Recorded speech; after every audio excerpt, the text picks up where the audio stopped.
Olá, senhoras e senhores, bom dia, boa tarde, boa noite para vocês. Meu nome é Matheus Turini, professor de Filosofia e Sociologia, e hoje nós vamos falar um pouquinho sobre a epistemologia racionalista. Vamos lá então?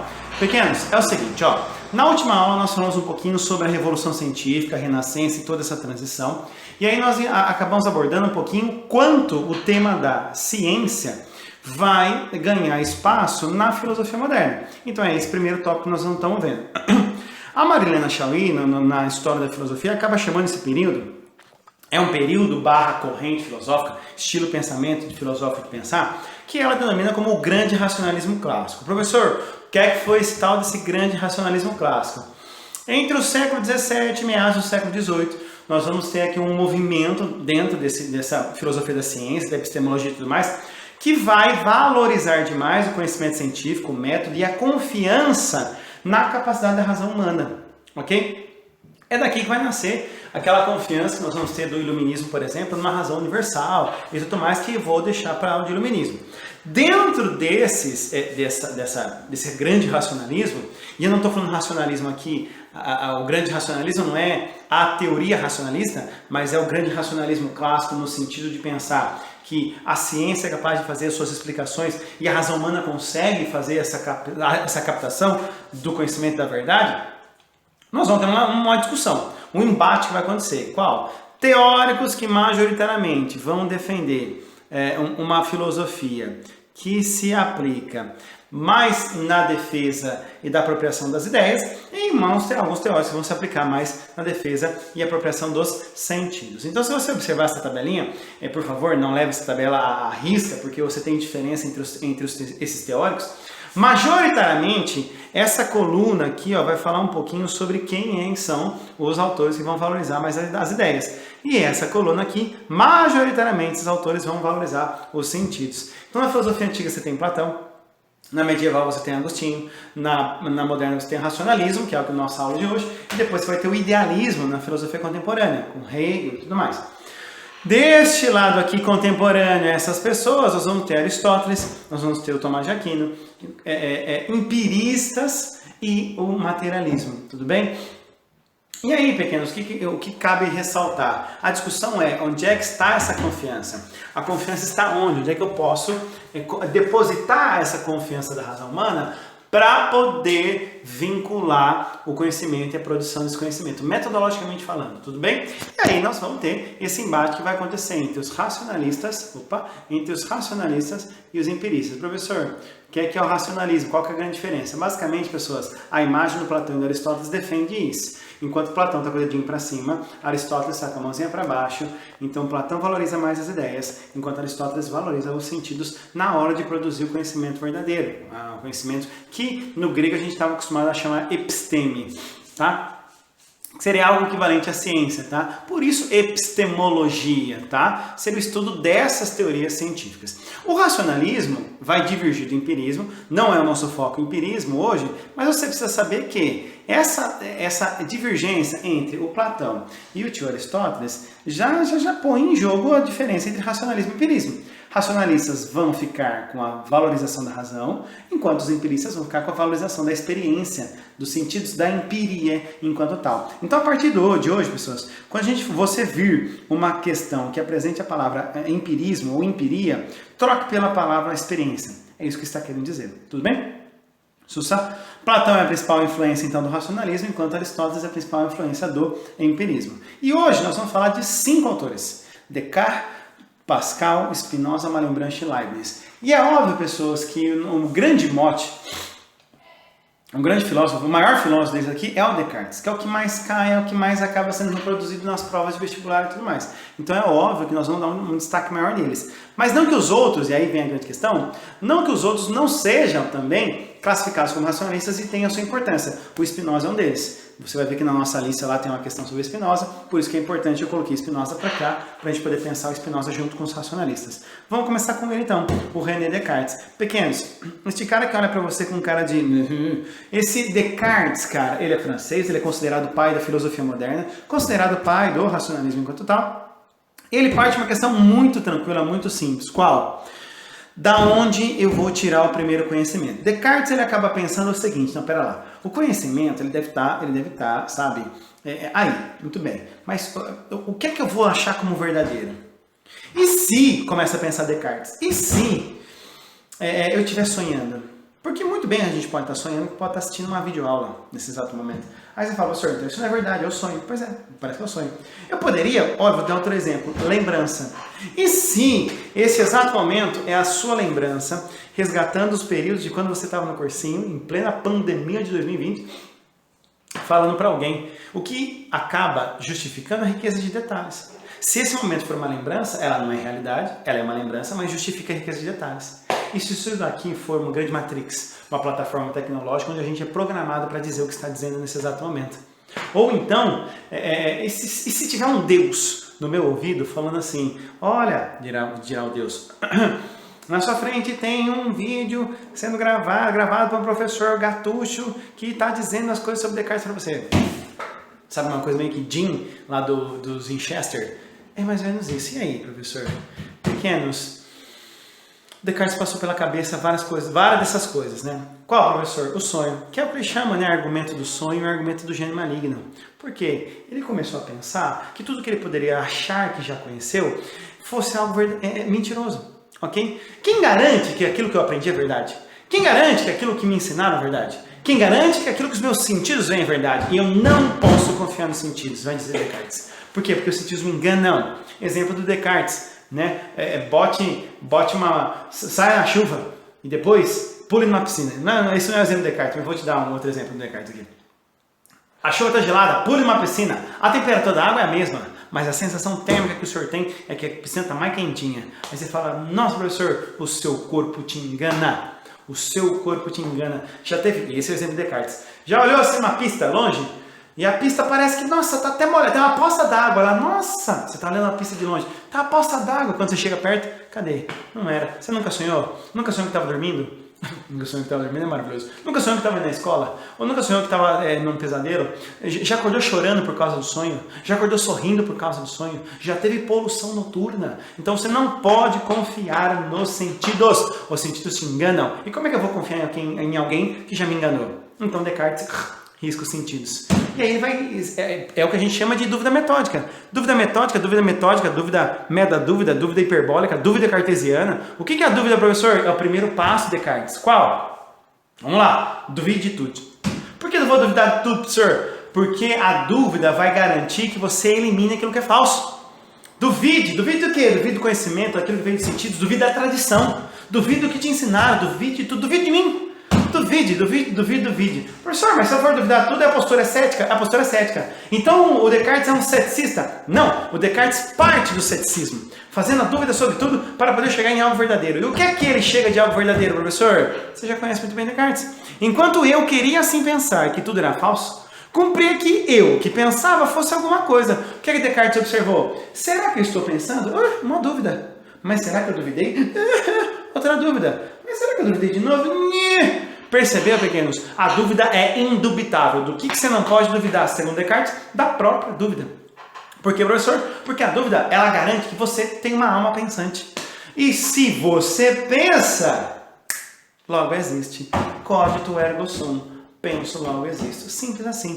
É a prova do Descartes. A Descartes, sem usar os sentidos, prova a existência da alma. Como que a alma existe, professor? Que ela me faz pensar. Pensar enquanto qual? Em pensar, duvidar. Toda vez que eu duvido, eu chego à conclusão de que eu, que estou duvidando, existo. E aquilo, talvez que eu esteja pensando, seja pensamento apenas. Mas eu existo. Percebeu que Descartes provou a existência da alma sem usar os sentidos?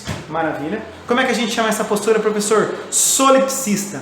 O que é o solipsismo, professor? É uma postura epistemológica onde o conhecimento parte de quem? De mim. O que é que eu sei? Que eu existo. Eu existo. Professor, e como é que eu sei que a alma do outro existe? Aí que tá. Bom, ele pensa. Se ele pensa, logo existe. Ah, professor, mas a pedra não pensa, logo ela não existe. Para de ser amador. Isso aí é coisa de Olavo de Carvalho. Presta atenção. Veja, se você provou a existência da alma sem os sentidos, a grande questão é como é que eu provo a pedra sem usar os sentidos, querido. É esse o grande desafio. E nunca o senhor tinha se indagado sobre isso. Por quê, professor? Porque eu te provo. Como é que eu provo que essa agenda existe sem usar os sentidos? Ah, dá um beliscão para ver se você não está dormindo. Usei os sentidos. Ah, toca na agenda. Usei os sentidos. Os sentidos me enganam, já dissemos isso. Se os sentidos me enganam, eu não posso confiar neles. Como é que eu provo a existência da agenda sem usar os sentidos? E aí é fácil. Fácil como, professor? O tio de matemática cansou e acabou violentando o senhor desde a educação escolar mais básica com um tal do maldito do plano cartesiano. Professor, o que é o plano cartesiano? X, Y e eu tenho lá um valor. E aí, professor, para que serve o plano cartesiano? Pequenos, eu preciso demonstrar isso para vocês. Eu preciso demonstrar isso para vocês. Por quê? Porque, pequenos, o plano cartesiano é simples. Para que serve o plano cartesiano? Por que eu tenho o maldito do plano cartesiano, professor? O plano cartesiano, pessoas, demonstra a extensão dos corpos. Olha só, tá vendo isso aqui? Ó? Isso aqui é uma agenda, tudo bem? Tá vendo essa agenda? Eu vou medir agora a agenda. Eu vou medir a agenda. Essa aqui é a agenda, tá vendo? Tá vendo que eu estou medindo a agenda? Ó, esse aqui é o intervalo da agenda. Muito bem? Essa é a extensão da agenda. Corpos são extensos, por definição. É tautológico, é um pleonasmo, subir para cima, descer para baixo, Queiroz corrupto. Aqui, ó, tá vendo aqui, ó? Essa é a extensão da agenda. Mas para demonstrar... Deixa eu virar assim, senão vai dar cagada. Para demonstrar o tamanho da agenda, eu preciso da agenda. Ó, de novo, maravilhoso esse meu exemplo. Olha só, veja só. Aqui, ó, essa é a extensão da agenda. Tá vendo o tamanho da agenda? Eu tô mostrando para você o tamanho da agenda. Ó, essa aqui é a extensão da agenda, tudo bem? Mas eu preciso da agenda para demonstrar a extensão dela? Não, eu marco 2 pontos e ao demarcar 2 pontos aqui, eu acabo mostrando para vocês qual é a extensão da agenda. O que o plano cartesiano faz? O plano cartesiano com x, com y, acaba demarcando 2 pontos num plano, num plano reto. E aí, professor, ali está expressa a extensão de um corpo. Pequenos, quando eu coloco 2x e 5y, isso é o quê? É o tamanho de uma porta? É o tamanho de uma casa? Não, é a extensão de um corpo. Matematicamente, o plano cartesiano demonstra, sem usar os sentidos, que um corpo é extenso. Puta, professor! Nunca o seu professor de matemática teria dado essa explicação. Por quê? Porque é inferior a decorar as leis da Bhaskara. Ele jamais poderia ter ido e mostrado para você que a intenção filosófica do Descartes era mostrar a extensão dos corpos. Provar que os corpos existem sem usar os sentidos. O plano cartesiano assim o demonstra. Daí Descartes, e aqui é um auge do nosso raciocínio, daí Descartes separa corpo e alma. Descartes é um dualista, assim como Platão. Então ele separa corpo e alma. Como é que ele chama corpo, professor? Coexistência. E como é que ele chama alma, professor? Coisa pensante. Putz, professor. Então a coisa pensante, eu penso, logo existe, eu provei a existência dela. E a coexistência, professor? O plano cartesiano dá conta de demonstrá-la. Por quê, professor? Porque 2 pontos, eu tenho lá o tamanho, a extensão aqui de um determinado corpo, demonstrado no plano cartesiano. Maravilha. Coisa pensante, coexistência, e inclusive, a coexistência depende da coisa pensante. Mas a coisa pensante não depende da coexistência. Ok? Então, para Descartes, seria normal se tivessem almas indo e vindo por aí. Porque a alma não depende do corpo extenso. Tá claro isso, pessoas? Então, beleza, professor, cumprimos e provamos a existência da alma, provamos a existência do corpo. Como é que eu provo a existência do corpo do meu coleguinha? Aí é o método cartesiano, tudo bem? O que é que o método cartesiano faz, professor? Te apresenta 4 regras. O senhor tem que memorizar? Tem. Simples assim. Você vai memorizar essas 4 regras. Por quê? Mas não é, sabe, não é louco, não é muito absurdo você memorizar essas regras, porque ela é coerente. Eu quero descobrir, vamos supor, professor, quero descobrir se, sem usar os sentidos, hein? Sem valorizar os sentidos, hein? Eu quero descobrir se meu namorado está me traindo. Professor, meu namorado está me traindo. Qual que é a evidência? É a primeira questão. A primeira regra é você achar a evidência. E nessa loucura de dizer que não se quer. Você vai fazer o quê? A evidência. Busca evidência. Professor, eu estou sentindo, ele não está o mesmo, ele está me traindo. Não serve. Professor, está chovendo, logo ele me trai.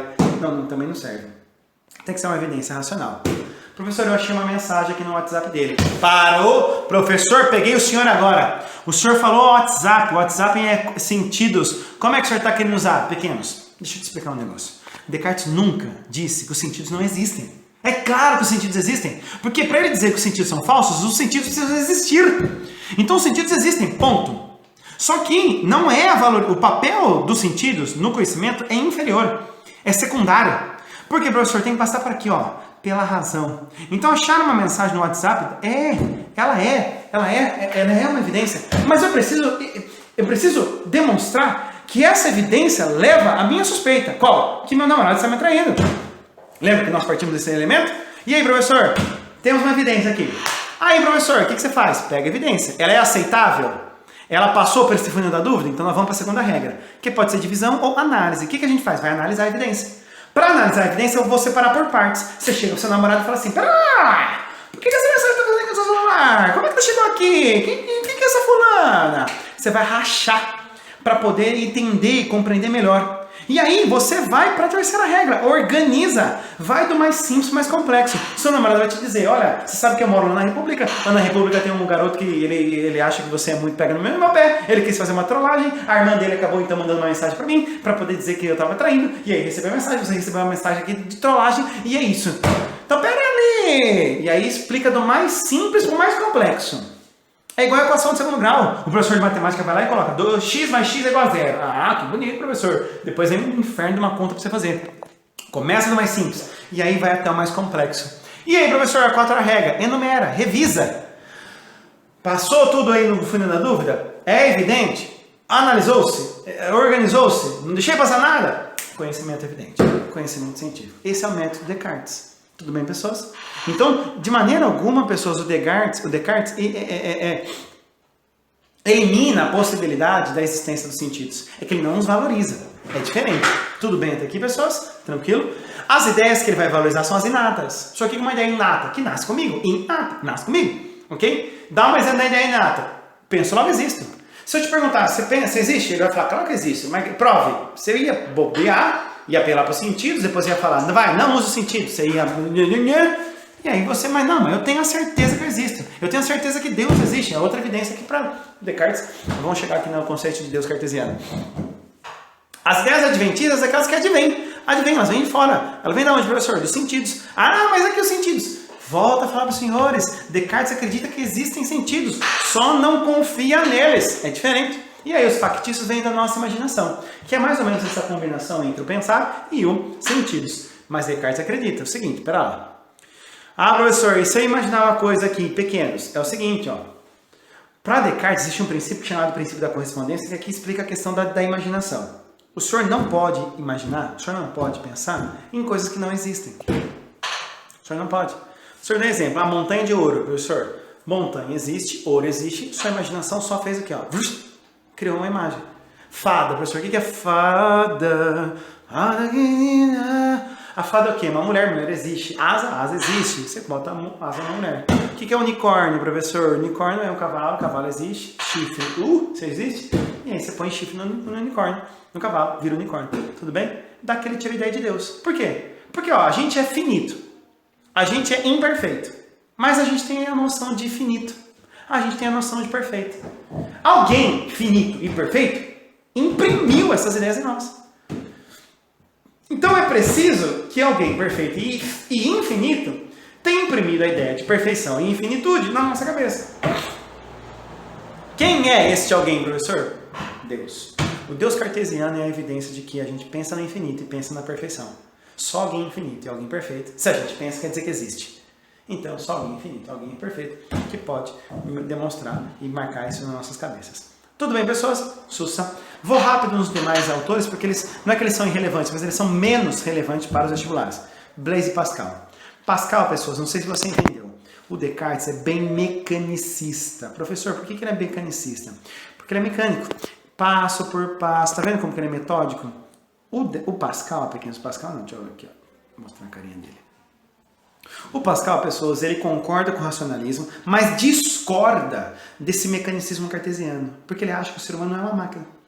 O ser humano, ele tem um espírito de geometria, que é racional, pararapapá, mas ele tem um espírito de finesse. Esse espírito de finesse é a intuição, quase que animalesca. E quando eu digo animalesca, eu estou falando bestial, animal. Tanto é que tem uma frase conhecida do Pascal, né? O ser humano é o quê? É um caniço pensante, é um animal pensante. Que sempre está no meio de tudo, no meio. O que é no meio? Entre o tudo e nada está lá o ser humano. É uma questão de referência. Nossa, eu sou tão velho, comparado a quem? Ao feto ou às pirâmides do Egito? Entre tudo e nada, o ser humano sempre está no meio. Então, o que ele concorda? Pascal coloca, esse mecanicismo não responde toda a dimensão do ser humano. Por quê? Porque o coração tem razões que a própria razão desconhece. Olha que frase linda, gente. O coração tem razões que a própria razão desconhece. A razão do coração é o quê, professor? O meio termo entre o espírito de geometria e o espírito de finesse. Sabe quando a sua mãe chega pra você e fala assim, menina, por que você tá namorando ele? Ele não vale nada, nossa. Mãe, eu sei que ele não vale nada, mas o coração tem razões que a própria razão desconhece. Eu, para ser professor de uma família onde tem engenheiro, meu irmão falou assim, não, mas você vai ser professor? Diria eu pra ele, o coração tem razões que a própria razão desconhece. Tá claro que pessoas esvaziou-se esse mecanicismo do Descartes. Deixar Spinoza por último, eu vou explicar para você Malebranche e Leibniz, que são bem tranquilos. Malebranche, um religioso, e ó, é interessante isso, tá, pessoas? Os racionalistas não têm problema com Deus. Pelo contrário, os racionalistas enxergam Deus. Não tem problema em acreditar em Deus. Os empiristas que vão começar a levantar essa lebre. Mas os racionalistas, não há problema em ser racional e existir Deus. Tudo bem? Malebranche é um caso desses. É um padre que está dizendo o quê? Professor, use a razão para poder se afastar do bem. Para Malebranche, corpo é uma coisa, espírito é outra, tá? E aí ele fala, não, tem que separar para o erro não ser cometido. E como é que a gente identifica o erro? Racionalmente, tudo bem? E aí o Leibniz, cara, o Leibniz é um cara que inventou junto, né? Inventou, na verdade, contemporaneamente, mas não junto, né? Com Isaac Newton, o cálculo da integral. E tem um outro cálculo lá, como que chama? Cálculo da infinitudinal, uma coisa assim. Essas disciplinas inferiores que eu nem vou me dar um trabalho. Que é você achar a área de um polígono não plano, né? Achar a área do quadrado é rapidinho, moleza. Base vezes a altura, maravilha. Lado vezes lado do quadrado, base vezes a altura de um retângulo.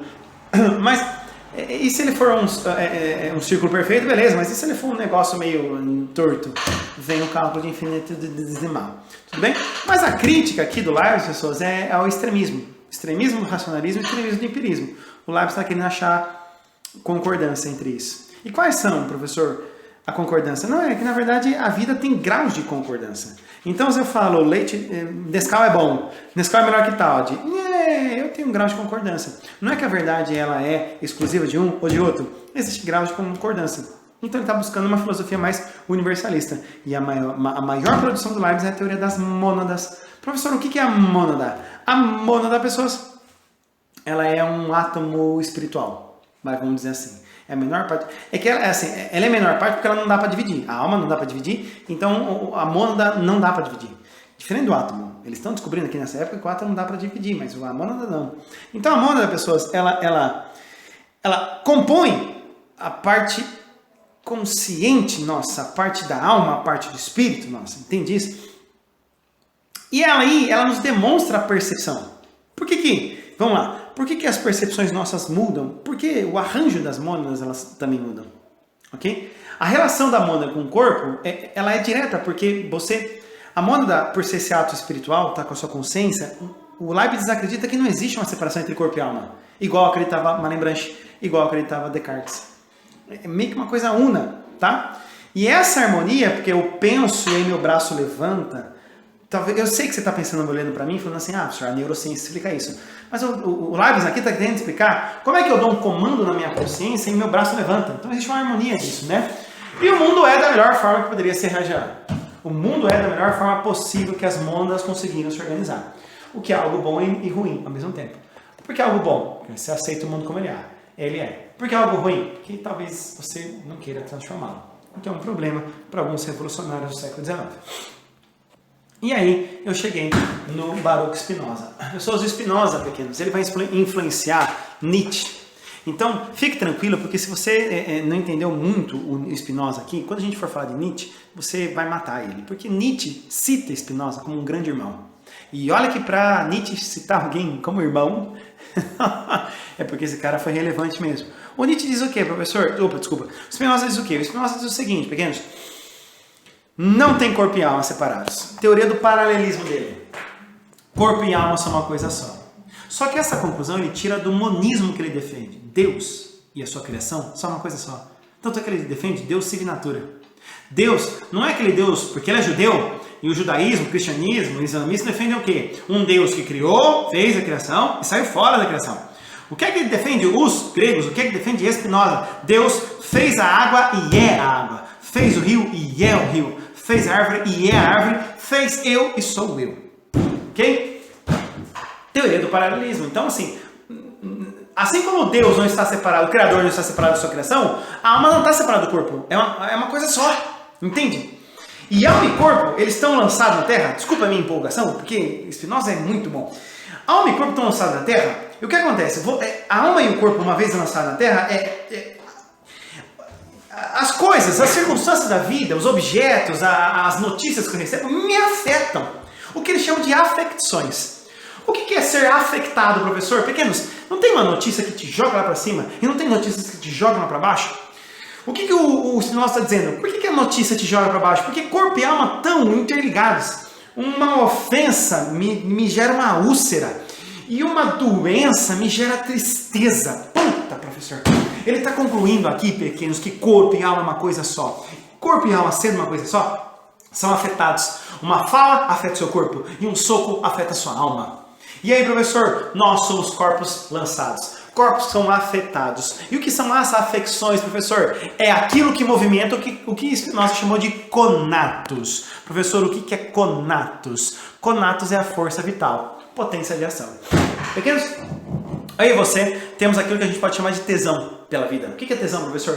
Tesão, libido, que Freud vai chamar. Freud vai chamar de libido, Nietzsche vai chamar de vontade, potência. E a gente pode chamar de tesão. Professor, o que é tesão? Pequenos, tem coisa na vida que te dá tesão de fazer. Tem coisa na vida que você se sente animado de fazer. E tem coisa que te brocha.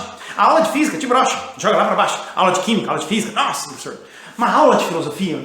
Nossa, professor, o senhor começa a falar e eu já estou tendo aqui um negócio. Exato. Mas para pensar.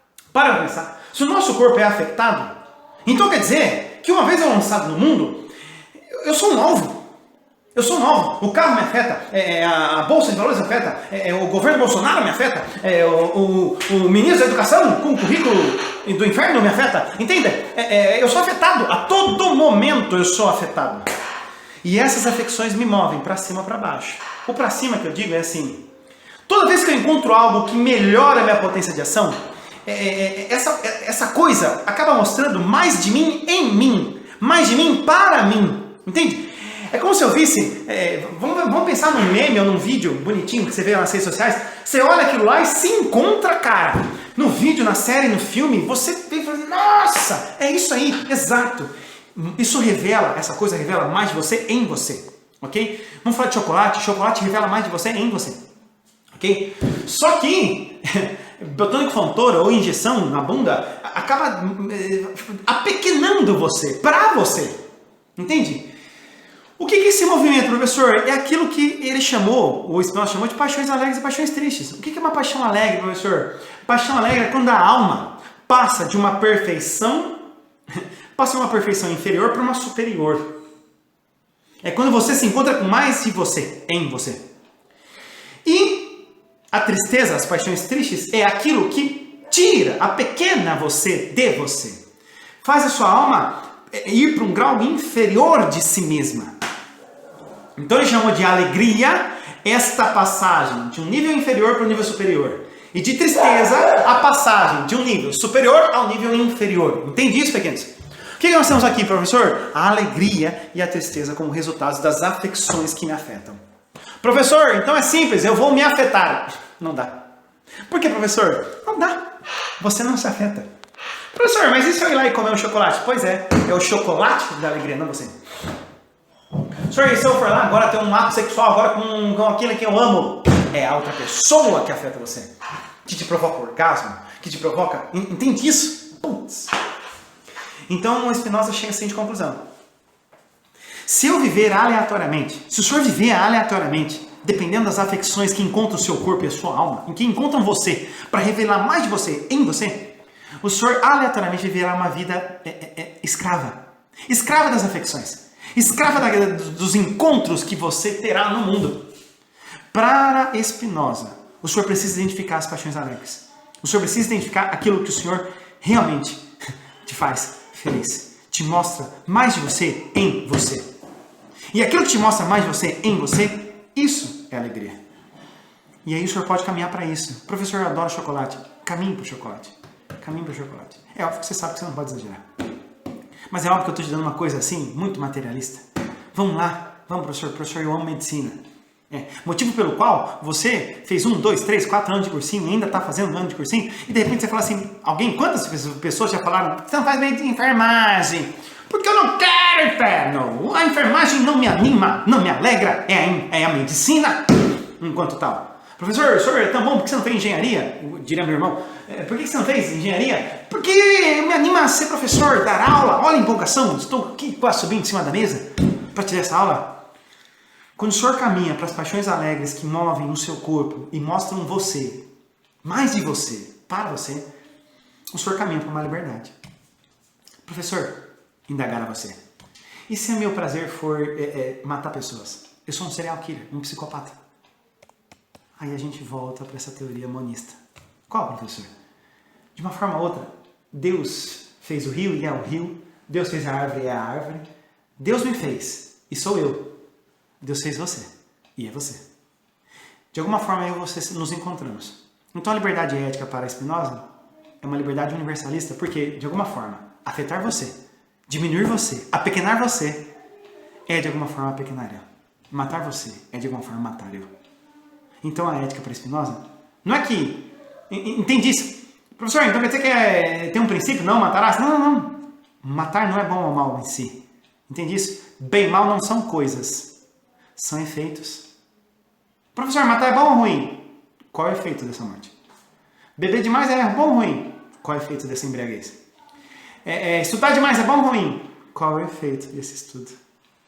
Se o senhor compreende isso, o senhor entra numa compreensão das afecções, direcionando-se para a liberdade ética pela compreensão daquilo que te afeta. Se o senhor conseguir compreender isso, o senhor será livre, segundo Baruch Spinoza. Beleza, pessoas? Até mais.